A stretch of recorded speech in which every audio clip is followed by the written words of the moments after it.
잠깐 쉬었고 이어서 책 11계단 중에서 이제 이번에 김도인이 남았어요. 김도인이 좀 마음에 들었고 같이 얘기해보고 싶었던 거 뽑아서 얘기해보도록 하겠습니다.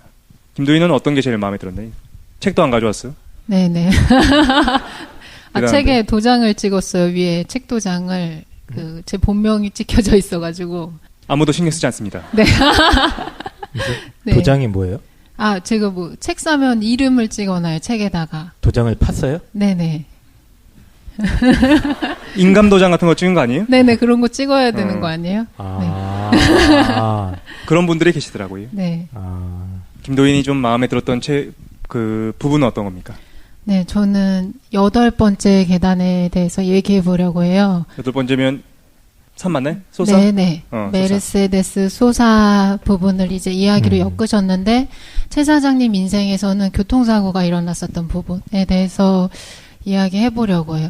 저는 실제로 이 책을 읽었는데, 예전에도 얘기한 적이 있었지만, 이전의 책이랑 구성이 조금 달라서 놀랐고, 저희가 보통 이런 자전적인 이야기들을 읽으면 자기계발서식의 이야기가 많잖아요. 그래서 이 사람이 이렇게 힘든 일을 겪어서 저렇게 뭔가 유명한 사람이 됐구나라고 하는데 내가 뭔가 거기 들어갈 여지는 없는 이야기들이 많았었던 것 같아요. 근데 이제 이 책을 읽으면서 이제 공감되는 부분이 많았었는데, 죄송합니다. 제가 계단 오르니까 숨이 차가지고. 옷은 보복을 입고 있지만 체력은 네. 너무 약해가지고. 네, 제가 명상 너무 빡세게 하고 와가지고 지금 체력이 소진되었어요. 네, 그래서 잠깐 얘기해보면, 여기 공감받는 부분이 있었는데 크게 저는 세 부분이 인상 깊고 실제로는 약간 울었었던 것 같아요. 첫 번째는 이제 예수 부분에서 두 번째 계단이었었는데, 예수님이 이제 베드로에게 너가 나를 정말 사랑하느냐? 3번 마지막에 부활 이후에 물으셨던 장면. 그리고 두 번째는, 근데 참고로 나는 그 부분을 쓰면서도 울었어요. 그러셨어요? 어렸을 땐 모르는 거야. 어렸을 때 신약 성경 읽었었거든요. 근데 말도 무슨 말인지도 모르겠고 막 그냥 읽었어요. 그리고 예수 그리스도는 그냥 성인이니까 완벽한 성인의 모습을 승인의 모습이니까 완벽한 승인의 모습을 보여줄 줄 알았어. 그런데 나중에 나이가 들어가지고 그걸 읽으니까 그때가 예수 그리스도가 33인가? 맞아요? 네, 33 정도 된 거죠. 나보다 어린 거야. 근데 이거 느껴지는 거예요. 어땠겠구나. 내 제자들이 있고, 그리고 자신 운명이라는 것도 알고, 그러면 얼마나 슬펐을까 막 그런 생각이 드는 거야. 그래서 커서 읽었을 때가 다시 또 슬펐던 것 같아. 최 사장님 방송 중에도 여러 번 우셨잖아요. 주로 도인님 방송을 할 때 최 사장님이 울고, 최 사장님 책을 읽으면서 도인님이 울고, 두 분 아무 의도를 하지 않았는데. 네네. 방송에서는 제가 운 게 딱 한 번만 나갔을걸요? 하지만 저희는 두 번인 걸 알고 있죠. 잘랐어요. 그거 두 번째 거는. 잘랐어. 부끄러워서. 부끄러워가지고. 지난주도 제가 방송 길을 안내하는지 아는데 우셨어요. 울었어요. 그거 근데 방송 들으신 분들 많이 우셨다고 하시던데. 근데 제가 하면서 기분이 나빴어요. 자꾸 제가 할 때마다 우니까. 책임져야 될 것 같고. 그렇죠. 네네.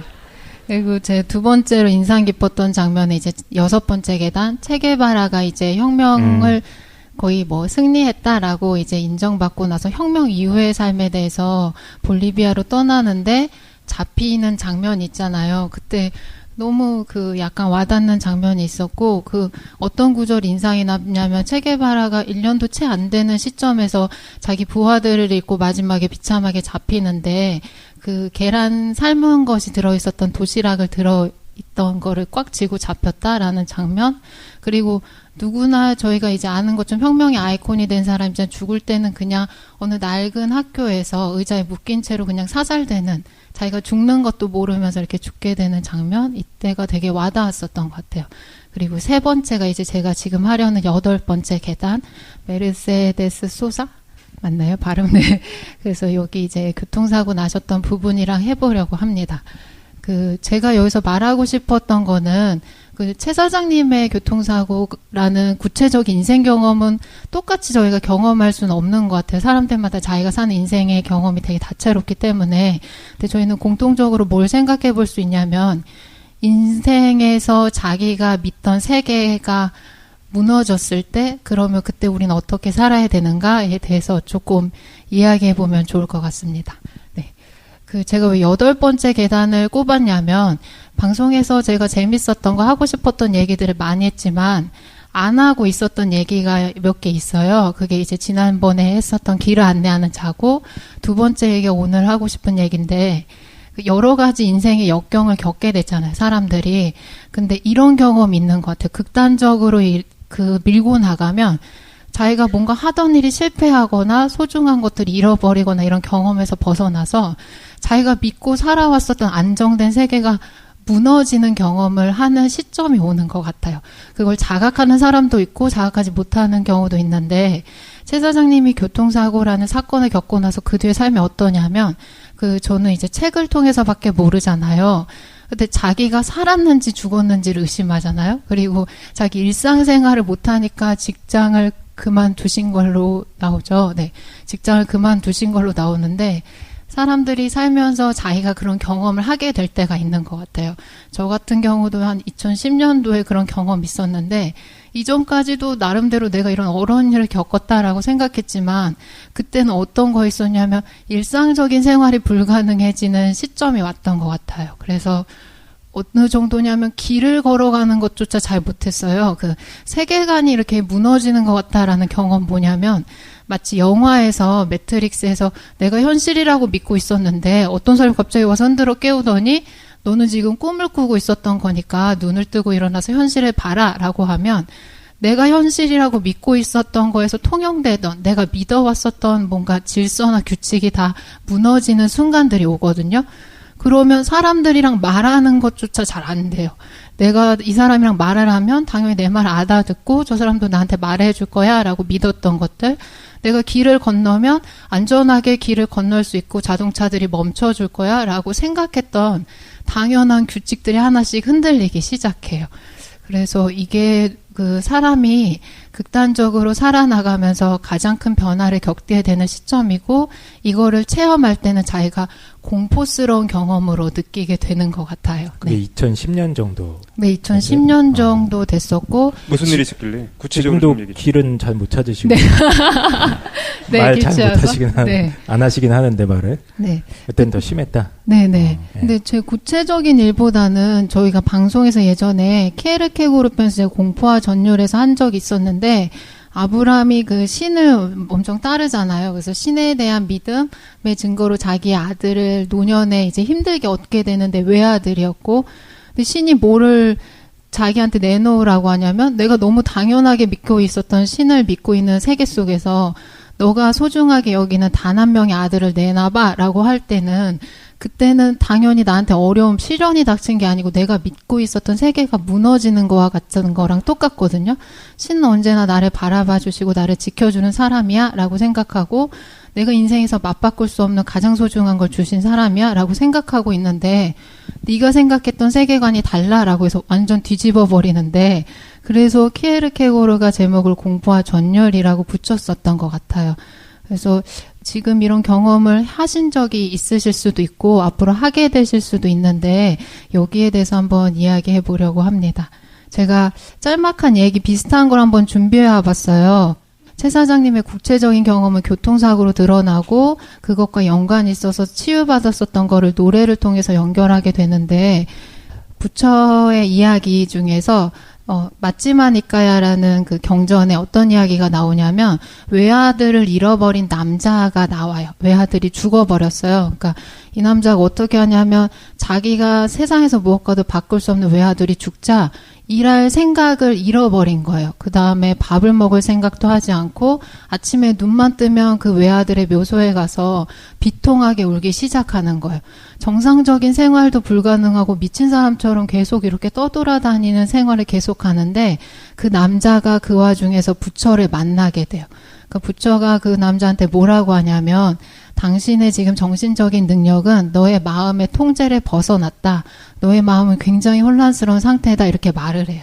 그러니까 그 남자가 뭐라고 하니까 너무 당연한 얘기라는 거예요. 왜냐하면 나는 지금 외아들이 죽어버렸기 때문에 정상적인 마음의 상태로 살아갈 수 없다라고 하는데, 부처가 거기에서 어떤 얘기를 하냐면 이 사실을 알아야 된다라고 하면서 얘기를 시작해요. 사랑하는 사람으로부터 슬픔과 고통, 절망, 그 다음에 근심, 두려움이 생겨난다라고 얘기해요. 우리가 싫어하는 슬픔이나 괴로운 감정들이 사랑하는 사람으로부터 일어나고 생겨나게 된다라고 말을 했어요. 근데 그랬더니 그 말을 들었던 한 남자가 어떻게 하냐면 맞습니다. 부처님 이러는 게 아니고 그 말을 비웃어요. 왜 그러냐면 사랑하는 사람으로부터는 사랑과 행복, 기쁨이 생겨나는 것이다 라고 말을 하는 거예요. 그러니까 부처가 다시 얘기해요. 사랑하는 사람으로부터는 사랑과 행복, 기쁨이 생겨나는 것이 아니고 슬픔과 괴로움, 고통, 절망, 근심이 생겨나게 된다. 그러니까 한 남자가 부처를 비웃으면서 자리를 떠나게 돼요. 그래서 저는 이 얘기가 굉장히 인상 깊었는데 인생에서 소중한 시작을 하시는 때가 있잖아요. 결혼을 하실 때도 있고 사랑하는 사람을 만나게 될 때도 있고 결혼해서 자녀를 이제 얻게 되는 순간 그다음에 내가 너무 원하던 집에 이사를 가거나 원하던 차를 사거나 원하던 꿈을 갖게 되는 생각. 감사합니다. 네. 조명이 들어왔습니다. 네네. 라디오로 들으신 분은 모를 수도 있으니까. 네.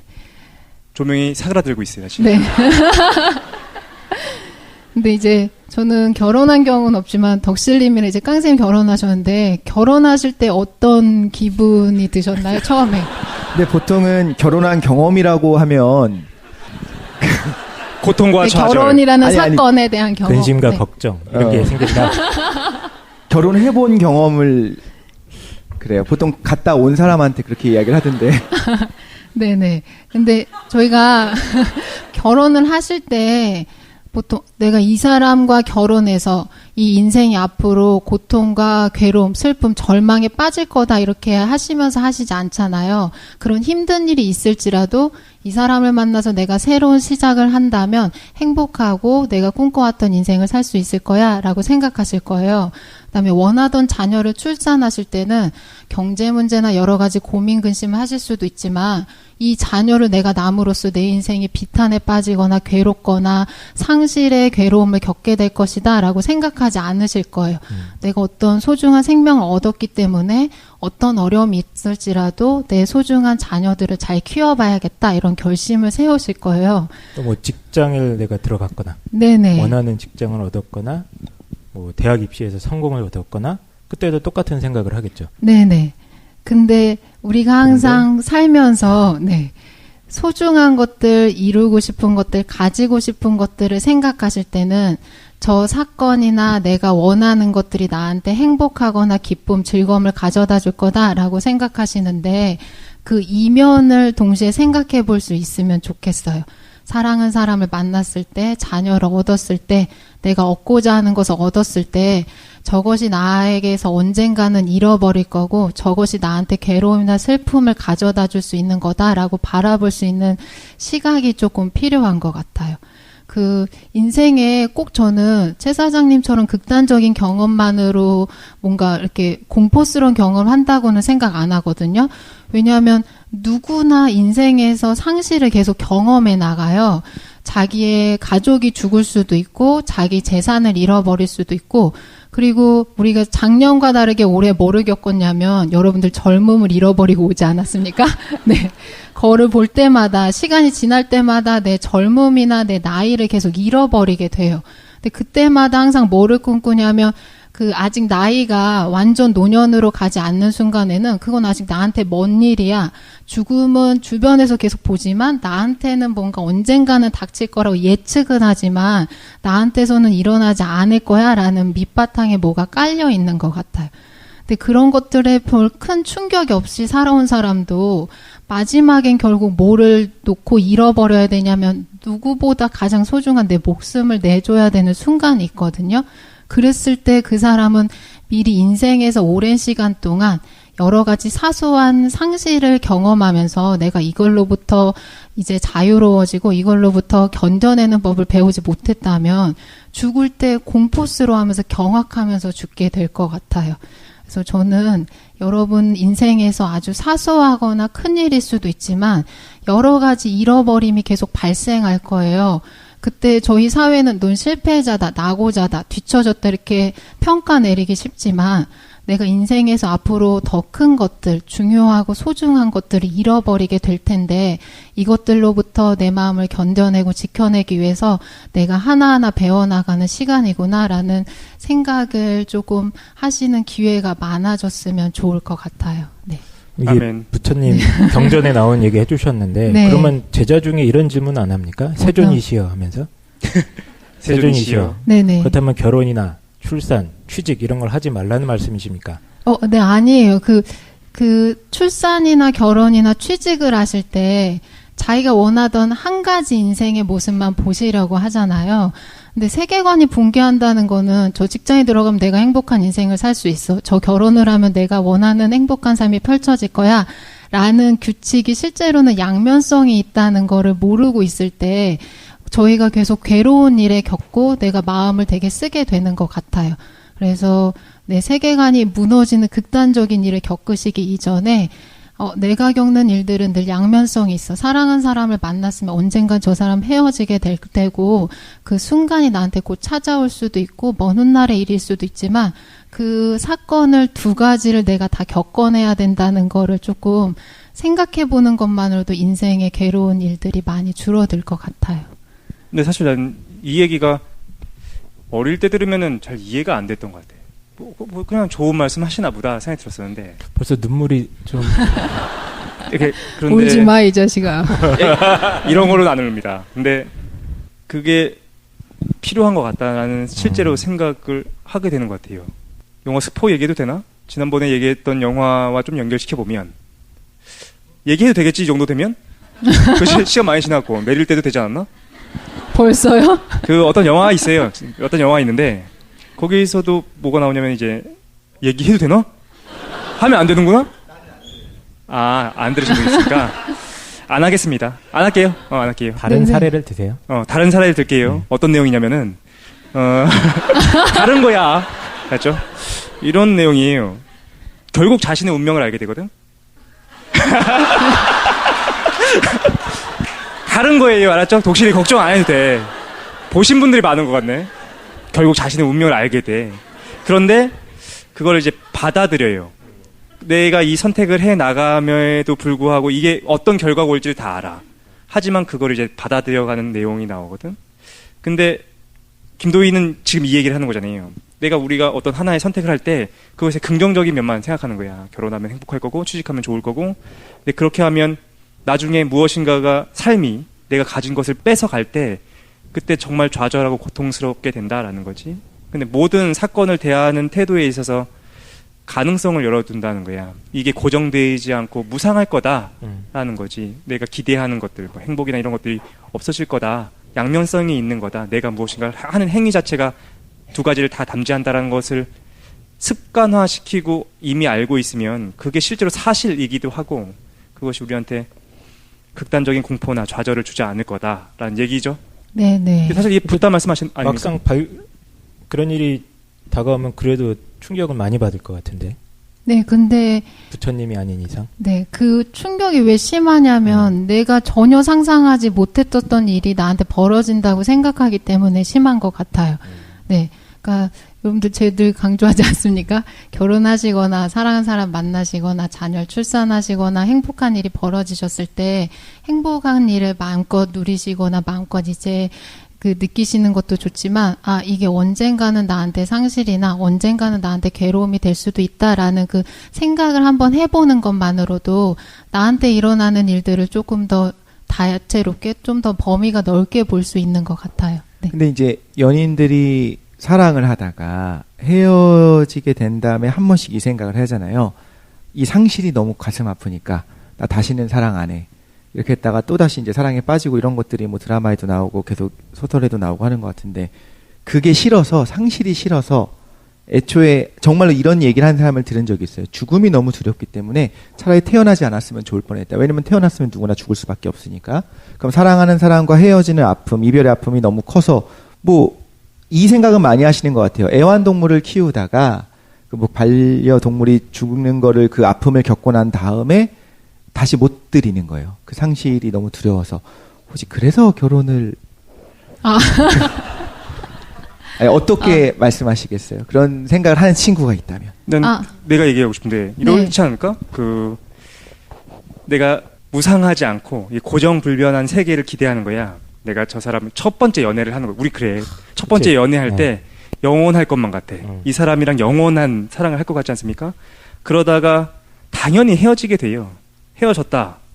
그러면 그때 막 좌절하는 거지. 고통스러워하고 막 힘들어하고. 그러다가 그 고통이 사그라들고 또 운명같이 새로운 사람 만나지 않습니까? 그러면 이런 사람이 있는 것 같아. 또다시 영원한 사랑을 기대하는 사람이 있는 반면에 어떤 사람이 있냐면은 원래가 만나고 헤어지는 것이라는 것이 반복되는 것이다 라는 걸 알고 있는 사람이 있다는 생각이 들거든요. 이게 또다시 영원할 거다라고 믿는 사람은 또 다른 고통이 올 거예요. 왜냐면 헤어지기 마련이니까. 그런데 이해한 사람들이 있어. 다시 헤어질 수 있다라는 것을 아는 상태에서 누군가를 만나기 시작하면 헤어지지 않은 상태에서 그 사람 만나는 게 고맙고 그 사람과 헤어지게 됐을 때도 이해하는 것 같아. 아, 삶이 이런 거구나.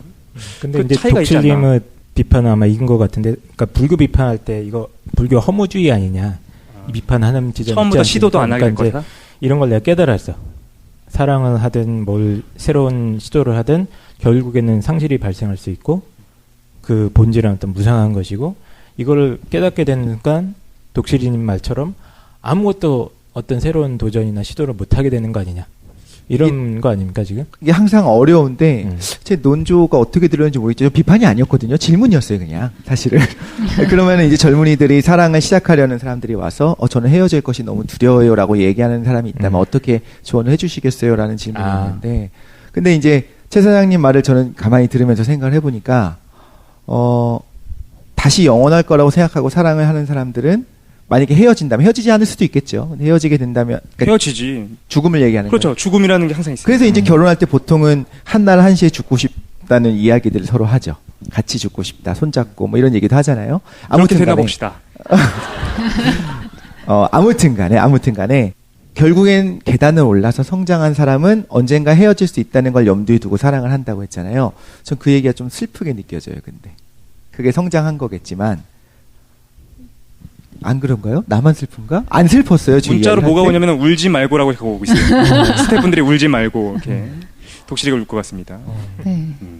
근데 그 덕실님의 질문이 너무 중요한 게, 그럼 사랑한 사람 만난 순간에도 그 슬픈 생각을 왜 해야 돼? 라고 질문이 당연히 들 수도 있어요. 그리고 그게 너무 감당하기 어려우면 도대체 무슨 일을 할 수 있겠어? 라고 하는데, 실제로 인생에서 그런 일이 계속 벌어지잖아요. 그쵸?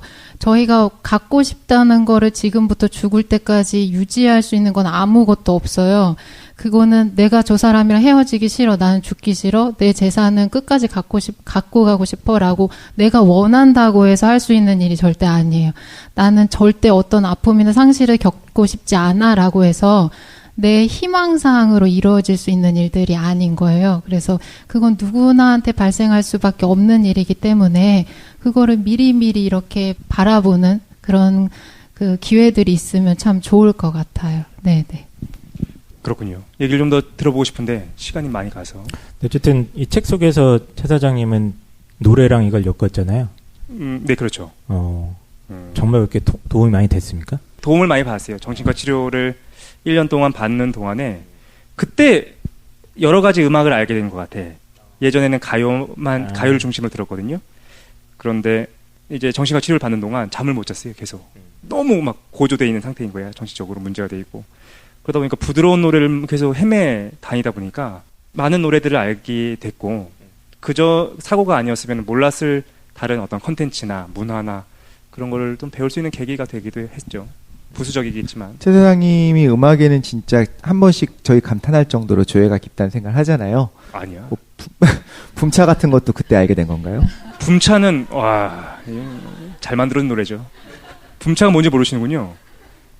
저희 따다다다다다 그 노래 붐차입니다. 붐차가 뭐지라고 생각이 들 수도 있는데 가사가 있죠. 슬퍼요. 나는야 붐차. 비트들의 리더. 어떤 곡식인가 뭐야 그거? 뭐 식물 같은데 어린이 동화입니다. 어린이 동화에 나오는 그 음악이. 어쨌든 다음으로 넘어갈 때가 됐습니다.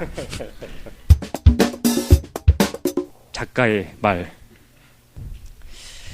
간단하게 하려고요. 시간이 많이 오버가 돼가지고. 이제 각각 뽑아주시지 않았습니까? 첫 번째 계단, 7번째 계단, 8번째 계단이 재밌었다. 얘기해볼 만하다라고 했었는데, 사실 저는 11번째 계단을 좀 얘기하고 싶습니다. 이게 맨 마지막 계단 되게 짧은 네, 페이지들이죠? 한 5장? 10페이지 정도밖에 안 되는. 그래서 저도 이 책 처음 읽었을 때는 책을 좀 이렇게 열린 결말로 끝내려고 하나? 이런 생각을 했었거든요. 무슨 뜻인지 모르겠다, 일단. 사실 제가 모든 책을 쓸 때, 지대너벳도 그렇고, 시민의 교양도 그렇고, 그 끝을 항상 고민하면서 씁니다. 처음에는 이제 여러 가지로 얘기하지만, 결국에 가서 그 마지막 부분에서 정말로 하고 싶은 얘기를 쓰기 위해서 막 계속 조절해 나가거든요. 근데 공통된 문제는 뭐냐면은, 끝에 대한 리뷰가 다들 없어요. 근데 11계단도 사실 좀 아쉬운 면이 있어요. 왜냐면 실제로 말하고 싶었던 게 11번째 계단. 그리고 야, 이거를 잘 썼다 라고 생각할 정도로 11번째 계단 열심히 썼는데 아무도 리뷰를 안 해. 그래서 오늘 얘기하려고요. 흥분하지 마시고요. 아, 예, 그렇습니다. 네. 근데 걱정도 됩니다. 얘기하지 말라고 하더라고요. 재미 하나도 없다고. 하지만 어쨌든 해보도록 하겠습니다. 어쨌든 이 책 내용이 최 사장님이 거의 고등학교 2학년 때부터 네. 어떤 책, 뭐 노래, 뭐 여러 가지 인생의 인물, 경험들, 그렇죠. 뭐 사람들도 만나고 이런 과정 속에서 일종의 이제 계단으로 표현을 하셨는데 저는 그 계단의 의미를 어느 정도 불연속적인 뭔가 도약 같은 게 있었다라는 상징으로 받아들였거든요. 그래서 이제 10번째까지 간 다음에 그 모든 순환과 고통, 뭐 깨달음을 통해서 집대성된 게 11번째다. 그렇죠. 처음에 시작이 그 11번째 계단으로 가기 위해서 다 조율되어 있는 겁니다. 무슨 말인가 싶었죠. 근데 이거를 잠깐 보면 목차를 아주 신경 써서 만들었어요. 어차피 여긴 다 구입하신 분들이기 때문에 좀 얘기를 하면 여러분이 또 안 사겠지만 그래도 애프터 서비스 형식으로 좀 말씀드리면 이게 변증법적 구조를 띠고 있다라고 되어 있지 않습니까? 놀랍게도 다들 책을 피고 있어요. 마치 대형 교회에서 우리가 같이 성경을 피듯이 다 같이 지금 피고 있어가지고 놀랍습니다. 오늘 말씀은 일단 12페이지. 이 근처에 사랑의 교회 있지 않나요? 네. 맞아요. 사랑의 교회가 있죠. 지금 예배하고 있을 것 같은데. 근데 이게 변증법이라는 것은 너무 옛날 거죠. 그 해겔의 변증법이라는 거를 뭐 오늘날 다시 얘기할 만큼 그렇게 구체적이거나 좀 효율성이 있는 법칙은 아닌데 변증법적인 걸 좀 차용을 했어요. 변증법이 책에서도 얘기하고 있지만 그런 걸 대답해준 철학자는 없었던 것 같아. 우주나 아니면 인간의 정신이나.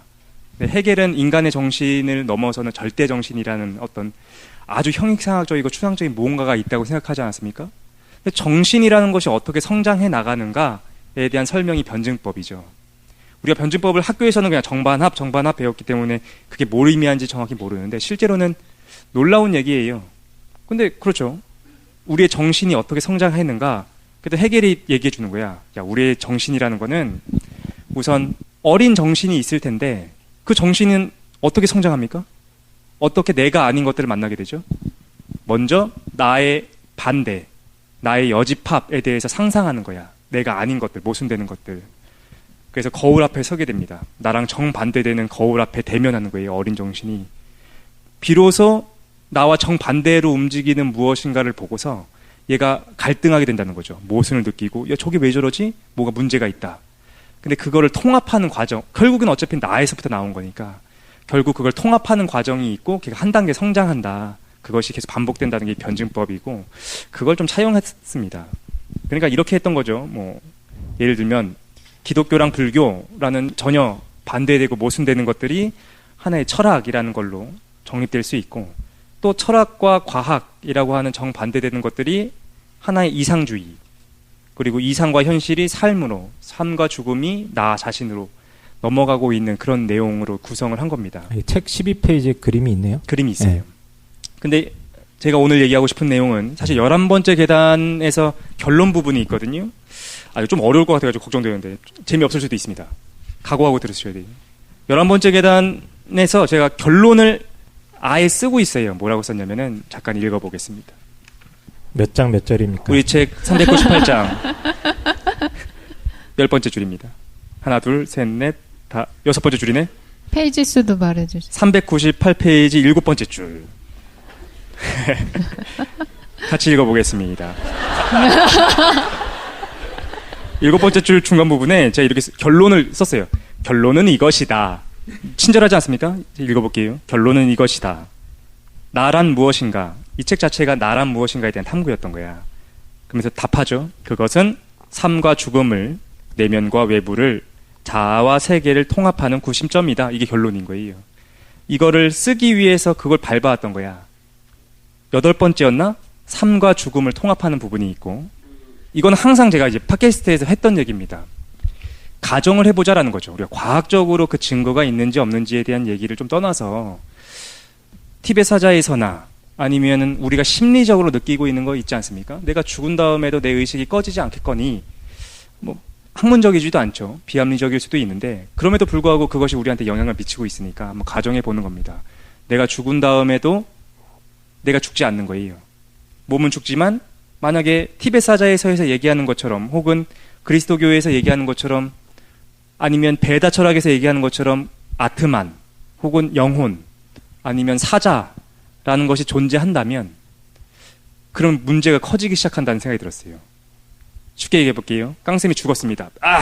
그런데 우리는 죽었다고 슬퍼하는데 실제로는 깡쌤의 의식은 그 내면을 헤매고 있는 거야. 내면 그 의식이 꺼지지 않는 거죠. 그 뭐 구천을 떠돌든지 아니면 뭐 하늘나라로 가든지 아니면 뭐 아트만이 되든지 여러 가지 방식으로 꺼지지 않고 있고, 그것이 다시 삶을 살게 된다라고 가정해 봅시다. 그럼 이렇게 될 거예요. 도식이 3, 죽음, 3, 죽음. 그럼 꺼지지 않는다는 건 뭘 얘기할까요? 내 의식이 계속해서 유지되고 있다라는 거야. 다시 말해서 그 의식이 뭐냐? 계속 보고 있는 사람이 있는 거야. 그게 뭔지 모르겠어.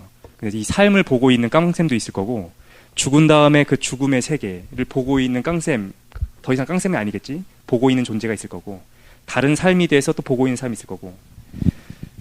겁이 나기 시작했습니다. 만약에 사후라는 것이 있고 삶이라는 것이 되돌아오면 계속 깨어있는, 보고 있는 어떤 존재가 있겠구나라는 생각이 들었어요. 그래서 그걸 삶과 죽음 부분에서 통합시켰어. 그래서 삶과 죽음이라는 거는 나라고 하는 존재의 두 양면일 뿐이다 라는 얘기를 하기 시작한 거죠. 그리고 우파니샤드에서, 10번째 계단이지, 우파니샤드에서는 그런 얘기를 합니다. 우파니샤드는 너무 많이 얘기해서 결론만 얘기할게요. 앞부분이 궁금하신 분들은 책을 읽거나 팟캐스트를 들으시면 되는 거죠. 우파니샤드에서 하는 얘기가 그거 아닙니까? 범아이디어. 아트만이라고 하는 그 의식과 브라흐만이라고 하는 이 세계 전체라는 것이 동일한 거다라는 거가 얘기가 나오고 있는 거 아니에요? 그러니까 삶과 죽음이라는 것도 나 안에서 통합이 되고, 세계와 자아라는 것도 그냥 나 안에서 통합이 되는 거야. 다시 말해서 내 내면과 외부라는 것도 그냥 나 안에서 그냥 존재하는 거다라는 거죠. 이게 책의 결론이었어요. 그리고 놀랍게도 이 책의 결론이 아니라 제가 고민하고 있는 실제였어요. 그러면 근데 이제 아무도 그 리뷰를 안 해주더라. 그래서 이렇게 쓰고 있습니다. 그래서 그 다음이 궁금했어. 내가 경계까지 왔다는 생각이 들었어요. 자아라는 나라는 경계까지 왔고, 또 세계의 경계까지 왔구나. 그러면서 이렇게 쓰고 있죠. 398페이지 계속 읽어보면 그 다음이 궁금했어. 그래서 이렇게 썼습니다. 이제 나는 어디로 가는가? 나는 내가 아닌 것으로 나아갈 수 있는가? 내가 아닌 것, 삶도 죽음도 아니고 내면과 외부도 아니며 자아도 세계도 아닌 나를 아득히 초월한 그 어딘가로 나는 나아갈 수 있을까가 진짜로 제가 갖고 있는 질문이었던 거예요. 근데 없어. 만약에 죽은 다음에도 내 의식이 만약에 꺼지지 않는다고 한다면 출구가 없다라는 거죠. 계속 나 안에서 떠돌 거야. 그래서 계속 쓰고 있죠. 문이 보이지 않는다. 우리는 끝에 도달했다. 나는 나의 경계선에 섰다. 까지가 사실 이게 결론 부분이에요. 최 사장님이 대형교회 목사님 되기는 좀 안 될 것 같고. 예. 개척교회? 예. 정도로. 개척교회 정도. 그래서 알겠습니다. 책을 조금 더 읽어보면 예. 400페이지 잠깐 보겠습니다. 400페이지. 여기 끝에서 네 번째 줄. 그래서 이걸 비유했어요. 바다라는 걸로 좀 비유했습니다. 아이고, 시간이 오버했다고 하네. 빨리 한번 읽어보면. 빨리 끊으라는 얘기예요. 네. 바다를 보며, 그러니까 자아라는 걸 이제 바다에 좀 비유하고 있는 겁니다. 바다를 보며 오랜만에 맑은 정신 속에서 생각을 했다. 수평선의 경계, 선명한 저 경계의 끝에는 무엇이 있을까? 경계까지 걸어가면 무엇을 만나게 될까?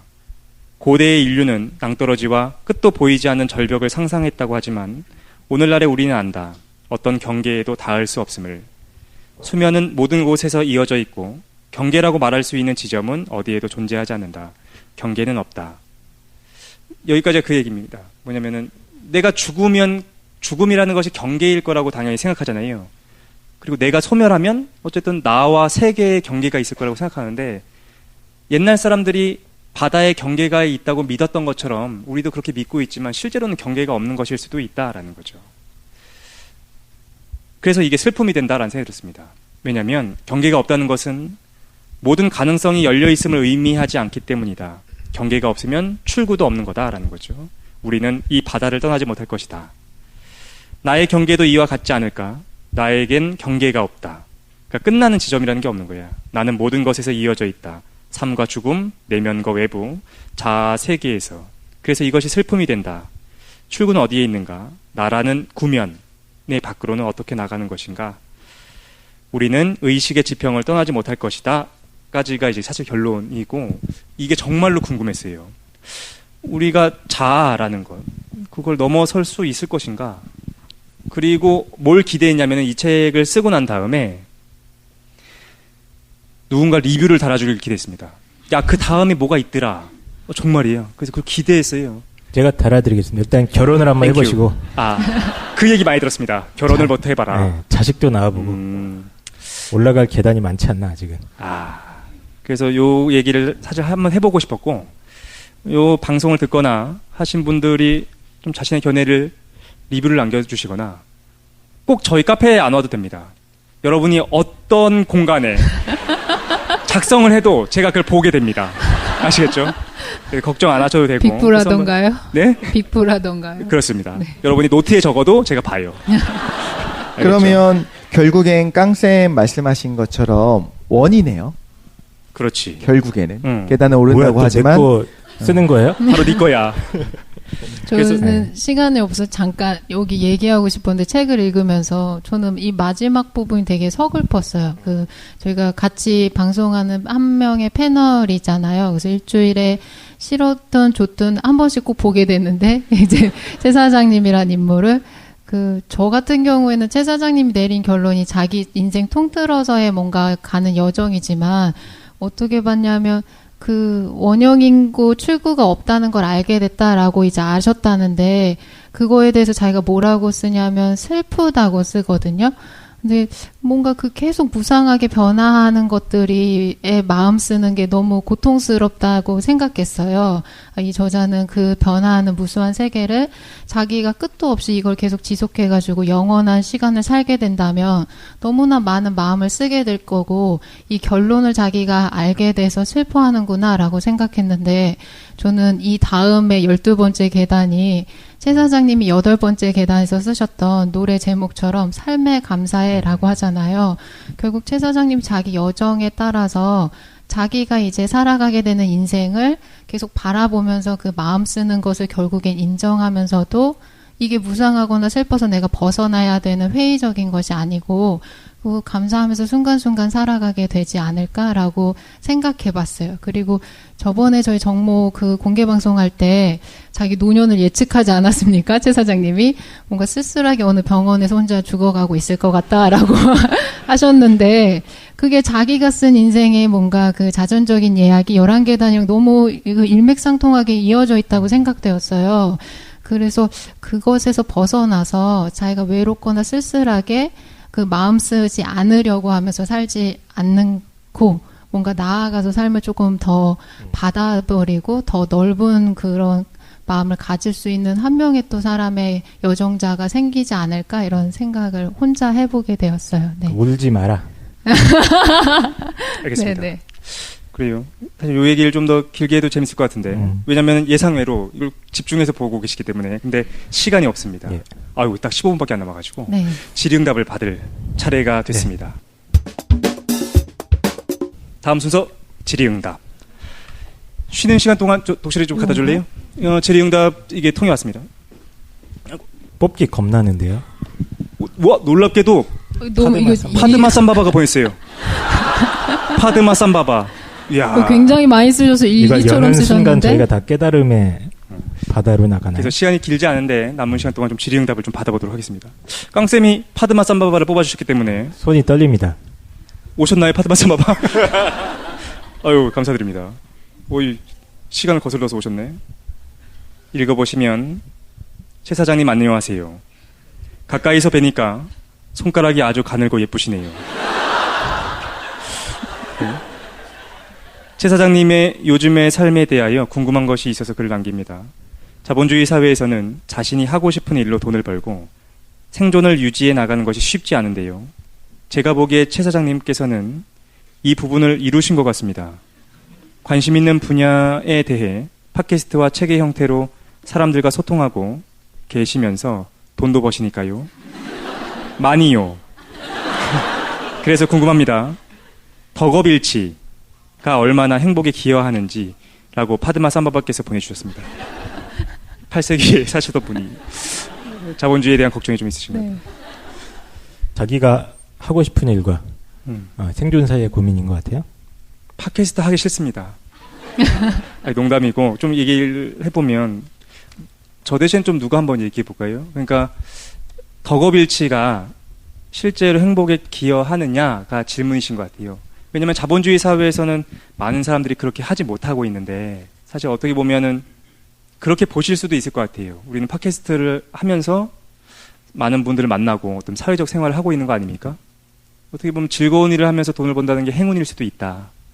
근데 그것이 얼마나 자신의 행복에 기여하고 있는지에 대해서 좀 누가 말씀해 보시겠습니까? 당사자가 얘기를 해야죠. 저는 네. 마니오에 해당하는 사람은 최 사장님밖에 없어요. 감사합니다. 아, 그렇군요. 정말로 말씀드리면 다른 방송에도 얘기한 적이 있었는데 제가 자기를 소개할 때 뭐라고 소개하냐면은 작가 최 사장입니다. 이렇게 소개를 안 하거든요. 지금 최 사장이고 작가 활동을 하고 있고 팟캐스트를 운영하고 있습니다라고 얘기를 합니다. 왜냐하면 누가 물어보지 않았지만 김도인이 얘기하잖아요. 그 무상에 대한 얘기 하지 않습니까? 그러니까 계속해서 삶이 고정돼 있다라고 믿으면 항상 고통을 발생시킨다라는 생각이 들어요. 그런데 부탁해서 말씀하셨던 것처럼 세상이 원래 다 양면성을 갖고 있는 거죠. 시작하는 순간부터 끝이 있고 만나는 순간부터 헤어짐이라는 것이 있고, 근데 팟캐스트를 하고 직업을 갖고 있는 거는 바로 끝나는 것과 연결되어 있다고 생각이 듭니다. 잊혀질 거고, 그리고 자본주의 사회에서 노동이라는 것이 너무 중요해지기 시작했죠. 왜냐하면 일자리 얻는 게 너무 힘드니까. 그러니까 우리가 일자리를 얻는 것을 자신의 정체성과 너무 잘 연결시킵니다.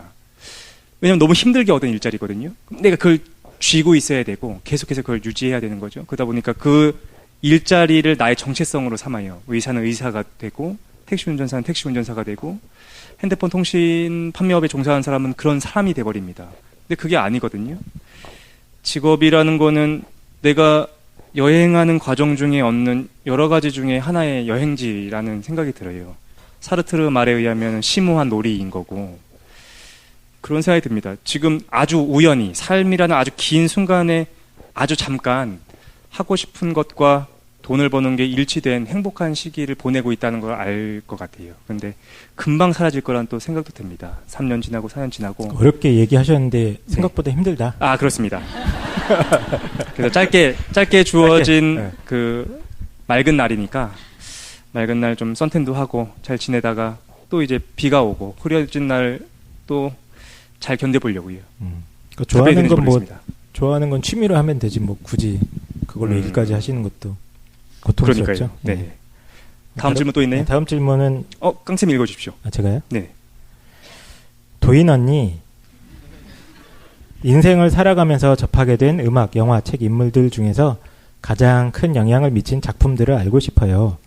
이분은 이제 지대넓이엇을 들으면서 유학생활을 하고 있는데 캠퍼스 걸을 때마다 항상 우리 걸 듣고 있다고 합니다.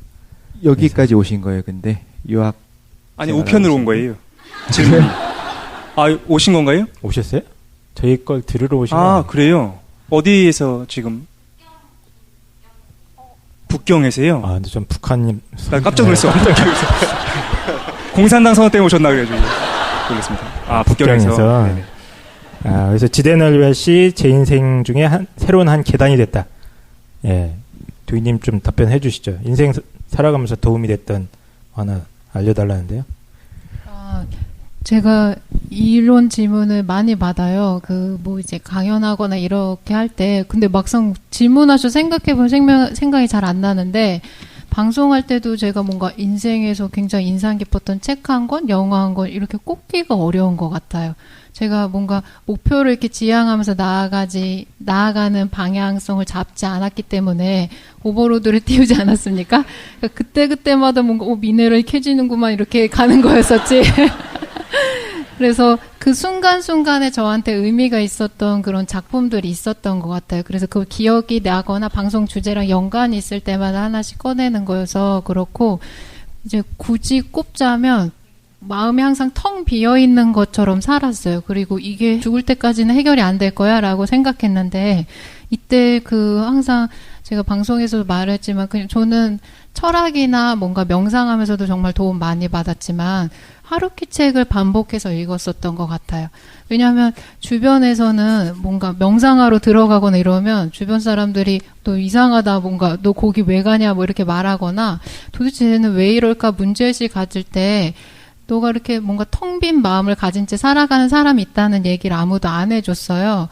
그러니까 뭔가 나를 스스로 이해하지 못했었는데, 이 소설을 읽으면서 그냥 저 혼자서 나처럼 살아가는 사람이 소설 속에도 또 있구나라고 하면서 많은 위로를 받았었던 것 같아요. 그래서 구체적으로 어떻게 살아야지, 뭐 어느 쪽에 가면 미네랄이 있을 거, 이렇게 뭔가 지침을 받았었던 건 아니지만, 어떤 동료가 한 명 있다, 친구가 한 명 있다라는 마음만으로도 위로가 되게 많이 됐었던 것 같아요. 그래서 저는 지금도 뭔가 일이 많이 닥치거나 힘들 때는 뭔가 문제를 해결해야 하기도 하지만 그 틈틈이 하루키 책을 반복해서 많이 읽어요. 그러면 뭔가 비어 있었던 마음에 대해서 내가 위로받으면서 그 20대 시간을 걸어왔었던 게 생각이 나면서 그 뭔가 에너지가 충전되는 것 같은 기분을 받는 것 같습니다. 네. 하루키 책. 네네. 다음 질문입니다. 다짜고짜요? 네네. 시간이 없어가지고. 빨리빨리 하죠. 독실이님. 짧게 하겠습니다. 대답. 삶이 비탈길 같다고 하셨는데, 지난 방송에서 기독교인으로 하나님을 뜨겁게 만났다고 언급하신 것 같은데, 그때는 큰 계단처럼 급격히 삶이 변하던 때가 아니었나요? 궁금합니다. 아멘. 지난 방송은 아주 예전을 말씀하신 거죠. 그죠? 잠깐 얘기했던 적이 있었던 것 같아요. 예전에. 그죠? 큰 계단이 아니었느냐? 그게 점진적인 그런 게 아니라. 맞는데, 맞네요. 다음 질문입니다. 계단이 두 개가 있다면, 하나는 그런 계단이 있고, 또 하나는 결혼이라고 하는 것도 굉장히 큰 계단인 것 같아요.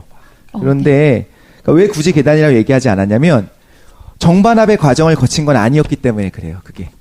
그냥 당연하다고 믿었었던 걸 다시 한번 받아들인 거지, 막 방황하고 없어라고 확신했다가 다시 딱 만난 건 아니었거든요. 그래서 제가 건방지게 아니었다고 얘기했지만, 지금 생각해보니까 정말로 맞습니다. 그렇게 말씀해 주신 분이 맞고, 어마어마하게 커다란 계단을 제가 펄짝 뛰어넘은 것 같습니다. 알겠습니다. 자, 다음 질문 빨리 할게요. 지대널비앗 음악이 너무 좋다. 그래서 노래 선정은 최 사장님 혼자 하시는 건가요? 혼자 하시죠? 거의? 아닙니다. 물어보잖아요, 제가. 근데 우리가 대답해도 혼자 하더라고. 참고합니다. 생각이 안 날 때는 노래 좀 추천해달라. 그냥 영 마음에 안 들더라고요. 근데 김도인 에피소드에 대한 거는 김도인께 많습니다. 제가 모르는 것들은 좀 많이 얘기해가지고. 네네, 맞아요. 답변 듣는 최 사장이 노래도 굉장히 많이 알고 있어서 잘 고르더라고요. 근데 그렇지는 않거든. 많은 사람들이 일반적으로 노래를 많이 알고 계실 것 같다는 생각이 듭니다. 무슨 얘기야? 다음. 알겠습니다. 저 이쪽에서 몇 개 뽑았는데 자문자답으로 다 써주셔서 질문하시고 대답하시고 이렇게 들어봅시다. 네. 자문자답 이렇게 해주셨습니다. 계단의 끝은 무엇일까요? 제 사장님. 첫사랑 얘기해 주세요. 뭐야 이거.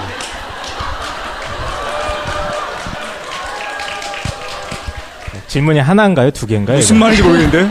두 번째는 이렇게 자문자답 해주셨어요. 그 인생 여정을 써주신 다음에 사람마다 그 계기는 달라도 인생의 변곡점을 겪는 것이 인생의 통과 이래가 아닐까요? 네. 라고. 그렇습니다. 네. 그렇죠. 변곡점을 통과하는 것 네네. 인생에서 중요한 것 같습니다. 먼저 그 첫사랑 얘기는 하실 건가요? 구차합니다. 예. 저도 살짝 아는데 별로. 네. 나중에 12번째 계단 이야기는? 12번째가 궁금해요. 정말 궁금합니다. 그래서 그 자아를 초월한 거 이상에 대해서 견해나 그런 거 남겨주시면 제가 진짜로 참고하려고요. 그렇습니다. 그리고 최 사장님 책 너무 잘 읽었습니다. 안병장님 그 뒤에 못 보셨나요? 안병장 책에 나오는 인물이죠? 네. 저 가상인물인 줄 알았는데 실제죠? 네, 실제 인물이고 홍대에서 누드 모델 하는지는 잘 모르겠어요. 저한테 맨날 그랬거든요. 홍대에서 누드 모델 하겠다라고 했었는데 안병장이 전역하고 나서 한동안은 연락을 했었는데 그 이후에는 제가 군 생활이 너무 길었어요. 뒤에 남은 게. 그러다 보니까 연락이 점점 끊겨가지고 어디서 지금 일러스트 계속 그리고 있을 거라는 생각이 듭니다. 근데 많은 분들이 깡쌤이 안병장 아니냐 라고 의심하시더라고요. 근데 깡쌤은 아니었습니다. 네, 전 누드 모델까지는 못하겠고요. 저 쉬운 질문 하나 드리겠습니다. 최근 플레이리스트에서 재생되고 있는 노래 중에 생각나는 노래 있으시면 말씀해 주세요. 최 사장님. 플레이리스트 중에서요? 네. 가장 전 듣는 노래만 계속 듣습니다. 알려주세요. 리사 오너를 많이 좋아해요. 리사 오너, I Wish You Love를 많이 좋아해가지고 그걸 자주 듣고 종종 듣고 있습니다. 각각 한 번씩 말해볼까요? 자주 듣거나 좀 추천해줄 만한 노래 독실은 뭐 있습니까? 하늘의 영광. 땅의 평화. 뭐 있습니까? 너무 뻔한 얘기인데 최근에 그냥 김동률 노래를 다시 넣었어요. 2014년에 나왔었던 또 앨범이 있더라고요. 그냥 세 장짜리로 구성된 거였었어요. 네. 어떤 감흥도 없었고 김도희는요? 네, 저는 그 노래 제목밖에 생각 안 나는데 나는 그 사람이 아프다라는 거 요즘 계속 듣고 있어요. 나는 그 사람이 아프다. 누구 노래입니까? 네? 에피토즈요? 맞아요. 죄송해요. 누구? 에피톤즈 노래예요. 제가 좋아하는 가수인데. 에피톤즈? 네. 아니요. 뭔지 모르겠고 깡쌤은요? 에피톤 프로젝트. 네. 그냥 제가 제일 좋아하는 장르가 EDM이라서.